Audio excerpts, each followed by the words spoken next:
జీవి మాల్లో చలో చలో కిలో కిలో ఆషాఢం కేజీ సేల్.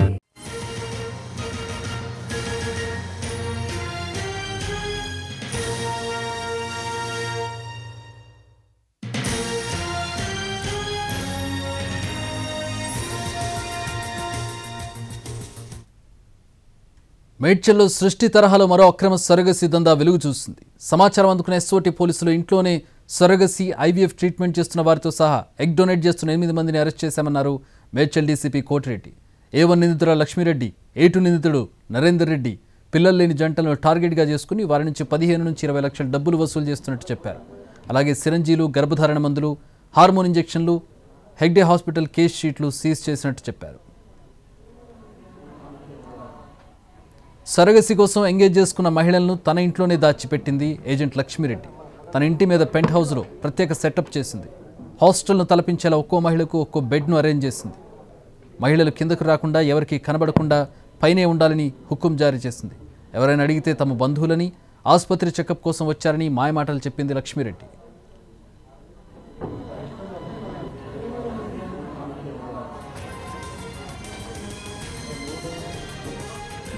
ఇదే విషయానికి సంబంధించి మరిన్ని వివరాలు మా ప్రతినిధి రవి అందిస్తారు. పేట్ బషీరాబాద్ పరిధిలో లక్ష్మీరెడ్డి అనే మహిళ ఆ మిగతా సర్వగేటెడ్ కోసం ఎంగేజ్ చేసుకున్న మహిళల్ని ఇదే ఇంట్లో ఉంచింది. లక్ష్మీరెడ్డిది ఇది సొంత ఇల్లు. తనకు పైన ఉన్నటువంటి పెంట్ హౌస్ లో మొత్తం బెడ్స్ ఏర్పాటు చేసింది. ఇక్కడే తను ఎవరైతే సర్వగసి కోసం ఎంగేజ్ చేసుకుందో వాళ్ళను అద్దెకు తీసుకొని వచ్చిందో వాళ్ళందరినీ ఇంట్లోనే షెల్టర్ ఇచ్చింది. వాళ్ళందరినీ ఇక్కడే ఉంచుతుంది. ఎవరికైతే ప్రెగ్నెన్సీ కన్ఫర్మ్ అయిందో సర్వగసి పద్ధతిలో వాళ్ళందరినీ రెగ్యులర్గా ఎప్పుడెప్పుడైతే డాక్టర్ చెకప్స్కి రమ్మంటారో తను ఇక్కడ నుంచి తీసుకొని వెళ్తుంది.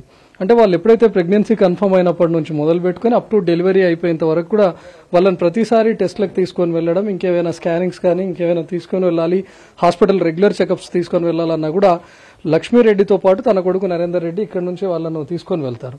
మిగతా ఇంకెవరైతే 4 ఉన్నారో, అంటే మొత్తం 6 మందిని ఇక్కడ షెల్టర్లో ఉంచింది. 6 మందిలో 2 మాత్రమే ప్రెగ్నెన్సీ కన్ఫర్మ్ అయింది. మిగతా 4 రిజిస్టర్ చేసుకొని ఉన్నారు.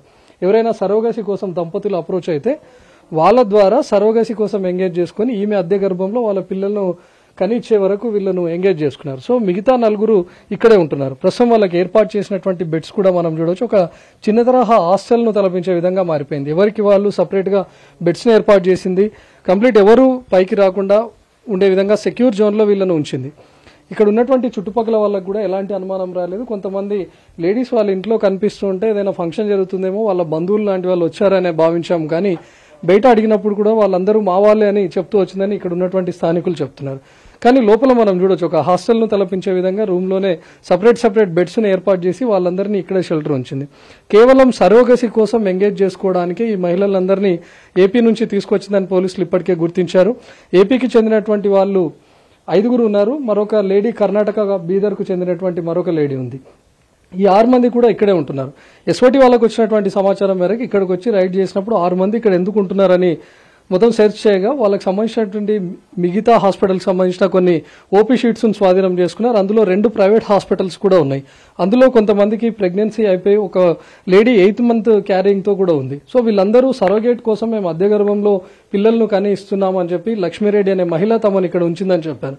సో ఇల్లు కూడా లక్ష్మీరెడ్డిదే, తన ఓన్ ఇంట్లోనే ఉంచింది. కింద మనం ఈవెన్ ఫస్ట్ ఫ్లోర్లో కూడా చూసాం, 2 డాగ్స్ను కూడా పెట్ డాగ్స్ను తను ఉంచుకుంది. అంటే ఒక హై సెక్యూర్ జోన్లో వీళ్ళను ఉంచుతూ వచ్చింది. ఎవరికి అనుమానం రాకుండా వీళ్ళను ఇక్కడ తన సంరక్షణలో ఉంచుకోవడమే కాకుండా ఎవరైతే అప్పటికే సరోగేసీ కోసం ఎంగేజ్ అయి ఉన్నారో వాళ్ళిద్దరిని హాస్పిటల్ చెకప్స్ తీసుకెళ్లే బాధ్యత కూడా లక్ష్మీరెడ్డి తనే తీసుకుంది. ఏ హాస్పిటల్స్ అయితే తను ఎంగేజ్ అయ్యిందో లక్ష్మీరెడ్డి, హాస్పిటల్స్ చెప్పినటువంటి వాళ్ళ ప్రకారం ఈమె ఏజెంట్గా వ్యవహరిస్తూ, ఈమెతో పాటు కొడుకు నరేందర్ రెడ్డి కూడా ఏజెంట్గా వ్యవహరిస్తూ ఎవరైతే సరోగేట్ కోసం ఎంగేజ్ అయి ఉన్నారో ఆ మహిళల్ని ఇక్కడికి తీసుకొని వచ్చి ఉంచుతారు. ఎవరైతే ఆల్రెడీ సరోగసి పద్ధతి ద్వారా క్యారింగ్లో ఉన్నారో వాళ్ళను రెగ్యులర్ చెకప్స్ తీసుకొని వెళ్ళడం, ఆల్రెడీ రిజిస్టర్ చేసుకున్నటువంటి వాళ్ళు ఎవరైతే ఉన్నారో హాస్పిటల్ చెప్పినటువంటి ప్రకారం వాళ్ళ సంబంధించినటువంటి శాంపుల్స్ను వీళ్ళ అద్దె గర్భంలో ఉంచి వీళ్ళను ప్రెగ్నెన్సీ కన్సీవ్ అయ్యేలా చేసి వాళ్ళు 9 months తర్వాత పిల్లలను కనివ్వడం, ఈ ఎంటైర్ బాధ్యత అంతా కూడా లక్ష్మీరెడ్డి తీసుకుంది. అయితే ఇప్పటి వరకు మాదాపూర్, కూకట్పల్లిలో ఉన్నటువంటి హెగ్డే హాస్పిటల్, లక్స్ హాస్పిటల్తో సంబంధించిన ఓపీ షీట్లను పోలీసులు స్వాధీనం చేసుకున్నారు. ఈ 2 హాస్పిటల్స్తో ఎలాంటి సంబంధం ఉంది లక్ష్మీరెడ్డికి? మిగతా కొన్ని ఐవీఎఫ్ సెంటర్లతో కానీ లేకపోతే మిగతా ఏమైనా ప్రైవేట్ హాస్పిటల్స్తో కూడా వీళ్ళు టైఅప్ అయి ఉన్నారా? లేకపోతే హెగ్డే హాస్పిటల్కి సంబంధించినటువంటి కేస్ షీట్లను వీళ్ళు అక్రమంగా వాడుతున్నారనేది ఇంకా పోలీసులు దర్యాప్తు చేస్తున్నారు. మనం సృష్టి కేసులో కూడా చూసాం, ఒక సీనియర్ గైనకాలజిస్ట్కి సంబంధించినటువంటి ఓపీ షీట్స్ను వాళ్ళు ఫోర్జరీ చేశారు. అక్కడ ఉన్నటువంటి తనకు ఆ డాక్టర్కి తెలియకుండానే ఆ ఓపీ షీట్స్ను కూడా వీళ్ళు వాడుతున్నారు. సో ఇక్కడ కూడా అదే జరిగిందా? లక్ష్మీరెడ్డి ఏదైతే హాస్పిటల్స్కి టైఅప్ అయినట్లుగా గుర్తించారో, పోలీసులు ఇక్కడ రైడ్ చేసినప్పుడు ఓపీ షీట్స్ను స్వాధీనం చేసుకున్నారు. హెగ్డే హాస్పిటల్ కానీ లక్స్ హాస్పిటల్, వాటికి సంబంధించినటువంటి అక్కడ అప్రోచ్ అయినటువంటి దంపతులు ఎంగేజ్ చేసుకున్న వాళ్ళే వీళ్ళు ఈ సరోగసి మదరా, లేకపోతే ఆ హాస్పిటల్కి సంబంధించినటువంటి కేస్ షీట్స్ను కూడా వీళ్ళు ఏమైనా వాడుతున్నారా అనేది పోలీసులు ఇంకా దర్యాప్తు చేస్తున్నారు. కెమెరామ్యాన్ ప్రభాకర్తో రవికుమార్, ఎన్టీవీ, మేడ్చల్ నుంచి.